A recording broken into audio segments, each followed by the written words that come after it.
하마스 이스라엘 전쟁 11일째입니다. 가자지구 민간인들이 이집트로 대피할 수 있는 유일한 통로 라파 국경도 8일째 폐쇄돼 있는데요. 민간인 대피 문제로 전격적인 지상전은 지연되고 있지만 양측 공습은 계속되고 있습니다. 솔령 특파원입니다.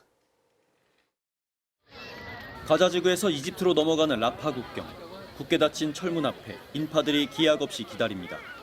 이집트 국경에서도 가자지구로 향하려는 구호품 트럭들이 길게 줄지어 멈춰 있습니다. 양측으로 가는 유일한 통로가 폐쇄된 지도 벌써 8일째. 일시 휴전을 통해 국경을 재개방하기로 했다는 외신 보도도 있었지만 여전히 달라진 게 없습니다.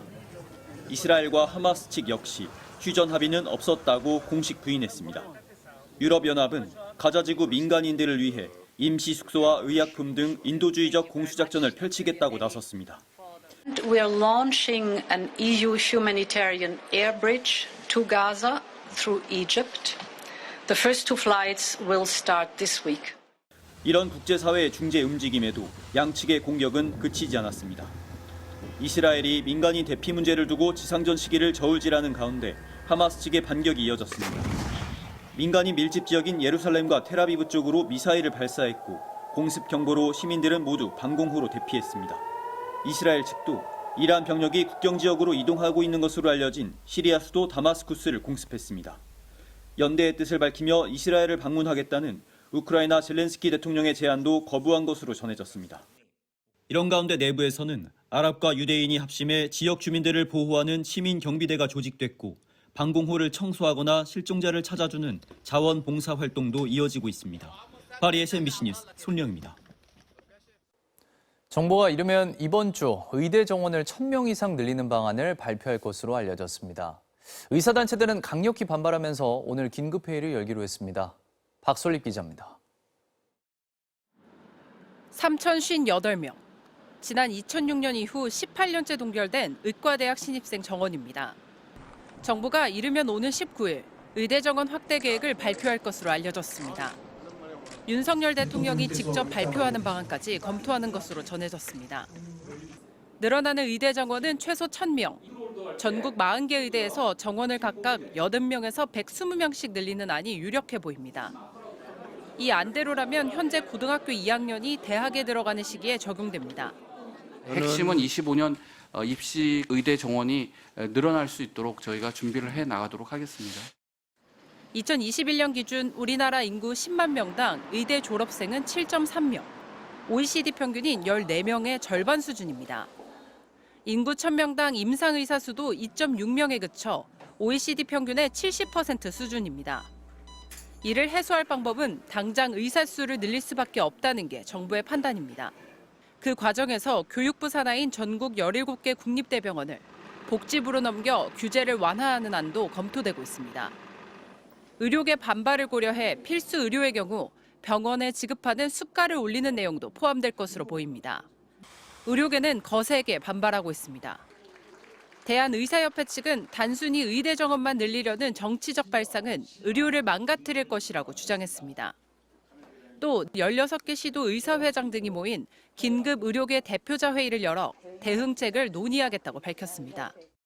구체적으로 1,000명 2025년 이런 식으로 극단적으로 나오게 되면은 뒤통수 맞았냐 이렇게 나오는 것을 막을 수는 없을 것 같아요. 의사단체들이 파업을 비롯한 강경 대응을 예고하자 정부는 의대 정원 확대 규모나 발표 일정은 구체적으로 정해진 게 없다고 밝혔습니다. MBC 뉴스 박솔림입니다. 어젯밤 천안 논산 고속도로에서 화물차 등 차량 5대가 추돌하면서 1명이 숨지고 2명이 다쳤습니다. 경북 영천에서는 주택 화재로 60대 남성이 숨지는 등 화재도 잇따랐습니다. 사건 사고 소식 김세영 기자입니다.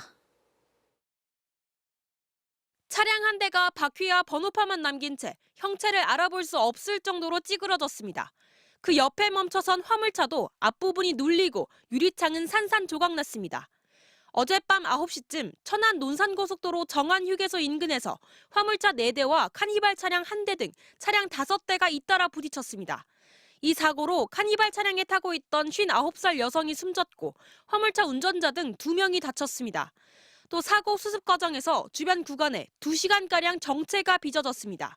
경찰은 사고 당시 도로면 공사로 차량들이 느리게 달리고 있었는데 속도를 줄이지 않고 달린 26톤 화물차가 앞선 차량을 들이받으면서 연쇄 추돌로 이어진 것으로 보고 있습니다. 비슷한 시각 경북 영천시의 한 주택에서 불이 나 거주자로 추정되는 60대 남성 1명이 숨졌습니다. 소방당국은 부엌 아궁이에서 불이 시작된 것으로 보고 화재 원인 등을 조사하고 있습니다. 오늘 새벽 0시 반쯤 서울 은평구의 한 3층짜리 건물 지하에 있는 원단 작업장에서 불이 났습니다. 불은 약 1시간 만에 꺼졌고 다친 사람도 없었지만 같은 건물에 살고 있는 80대 여성이 구조됐고 주민 2명이 급히 대피했습니다. 소방당국은 작업장 출입구 쪽에 있는 냉온수기에서 불이 시작된 것으로 보고 있습니다. MBC 뉴스 김세영입니다. 러시아가 선박 2척으로 북한과 탄약을 거래한 정황이 있다는 미국 언론 보도가 나왔습니다. 앞서 백악관이 언급한 내용보다 더 구체적인 정황이 늘어났는데 자세한 내용은 이필희 기자가 보도합니다. 워싱턴 포스트는 러시아 국적 선박 앙가라호와 마리아호가 북한 북동부 나진항과 러시아 극동의 두나이를 최소 5차례 오갔다고 보도했습니다.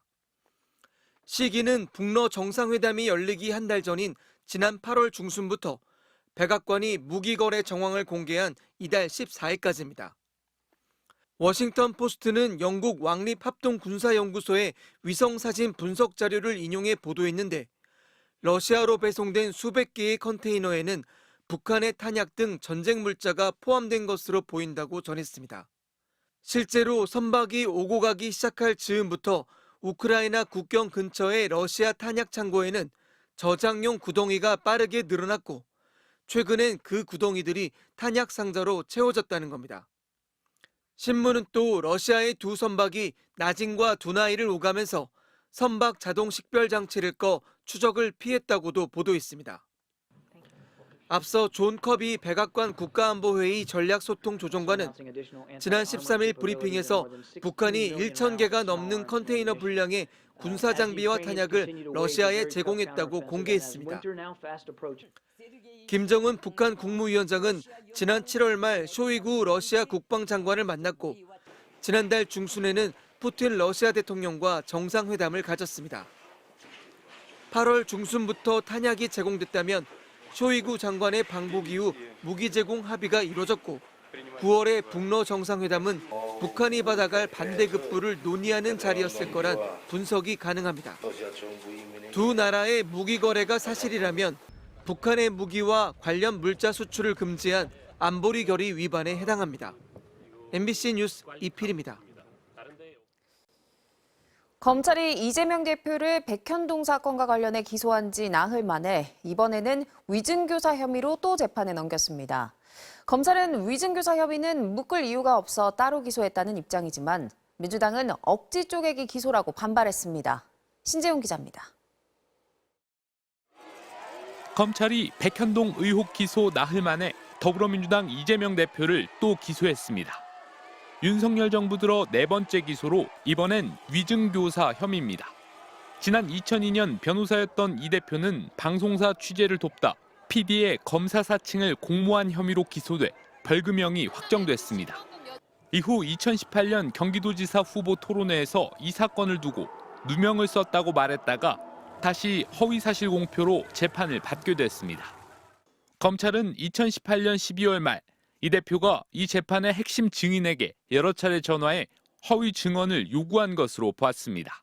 이 증인은 이듬해 2월 재판에서 거짓 증언을 했고 결국 이 대표가 무죄 판결을 받았다는 겁니다.